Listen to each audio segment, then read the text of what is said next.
என் கையில் கொடுத்து பிறகு நான் சொல்கிறேன். அப்படியா? எப்படி என்றால் நாளே வெள்ளிக்கிழமை உன்னுடைய கணவன் உன் வீடே நாளை வருவான். அப்போ நீயே உன் கணவன் சந்தோஷமா இருக்க வேண்டும். அப்படியா? ராணி அம்மா அந்த ஜன்மதுரையாளி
அர்ஜுனனை எதற்காக வரவழைத்தீர்கள்? உன் மனதில் என்ன கவலை? சொல்லுங்க.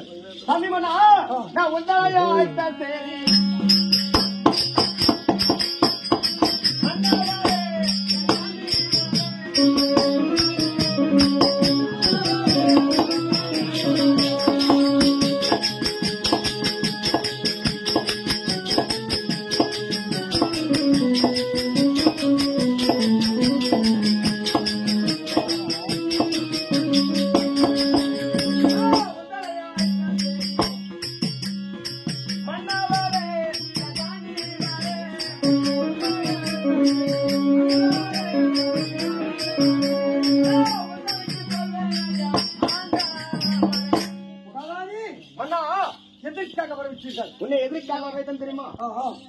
திருமணம் செய்து ஒரு நாள் என் கூட இருந்து ஒரு நாட்டுக்கு சென்று விட்டார். அந்த நேரத்தில் அழகாக ஒரு ஆண்மகனை பெற்றெடுத்து அழக புலேந்திர பேர் வைத்தீர்கள். பள்ளிக்கு சென்று படிக்க நேரத்தில் தேர் போட்டு வைத்திருக்கின்றார்கள். பள்ளியிலே தேர் போட்டு விட்டார். ஆமா. அப்படிக்கு நேரத்தில் வீட்டில் இருக்கிற தேரெல்லாம் கொண்டு போய் மகன் தேர ஓட்டி இருக்கின்றான். தேர் ஓட்டிருக்கிறான். அனைத்த தேரம் உடைந்து விட்டு இருக்கின்றது. தேரும் உடைந்து விட்டது. பிள்ளைகளாம் சேர்ந்து புலேந்திரா உன் தேராகப்பட்டது உடைந்து விட்டது. எங்க கூட நீ விளையாட வேண்டும் என்றான். நான் சொல்லக்கூடிய தேரை நீ கொண்டு வர வேண்டும் தெரிவித்தார்கள். அந்த நேரத்தில் பவளத்தேரை கொண்டு வந்து 5 மணி அளவில் அந்த உட்கார வைத்து அழக பார்க்க வேண்டும் என்று மகன் வந்து என்கிட்ட சொன்னான். மகன் சொல்லவும் அப்ப தாயாகப்பட்டவன் என்ன செய்வான்? வாங்கி தரணும். அந்த நேரத்தில் பெண்ணானவன் நான் எங்க இருக்கின்றது, எப்படி இருக்கின்றது, அந்த தேராகப்பட்டது எனக்கு தெரியாது. அதனாலதான் உன்னை வர வைத்திருக்கின்றேன். என்ன செய்ய வேண்டும்? பவளத்தை கொண்டு வர வேண்டும். ஆமா மகாராணி, நான் எங்க சென்று இருக்கின்றது.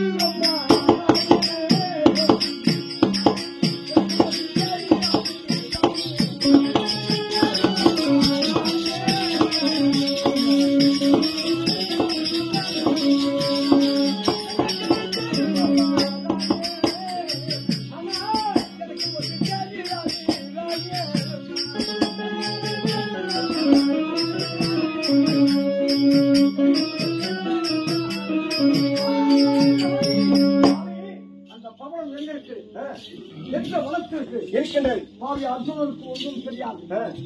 அப்படியா?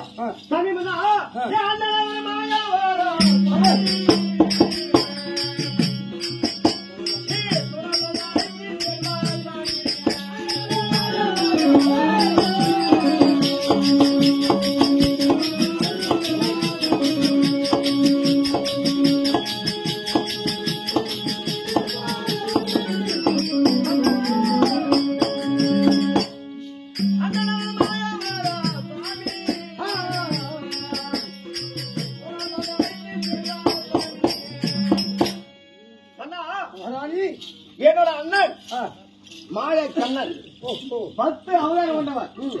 என் அண்ணனுக்கு தெரியாத இடம் எதுவுமே கிடையாது. அவர் துணவந்தமாக அவர் அழைத்து சென்றால் எங்க இருக்குதுன்னு என் அண்ணனுக்கு தெரியும்.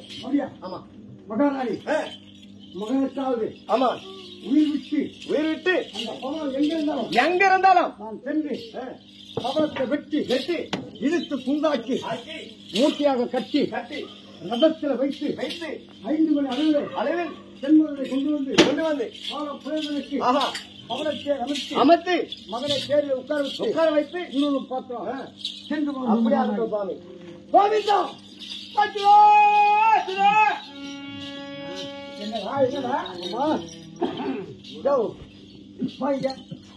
நானா பட்டா யாரு நானா போட்டா 9 நான் 7 பேர் கூட்டு கொடுத்தா டாபுரி இதுல ஒரு பிஸ்டாதி தங்க சரி போகட்டும் இன்னொரு இடம் சுலமங்களாக வர வேண்டாம் முடியாதுப்பா நான் கூட வரணும் சாரி 7 பேர் சாரி பட்டா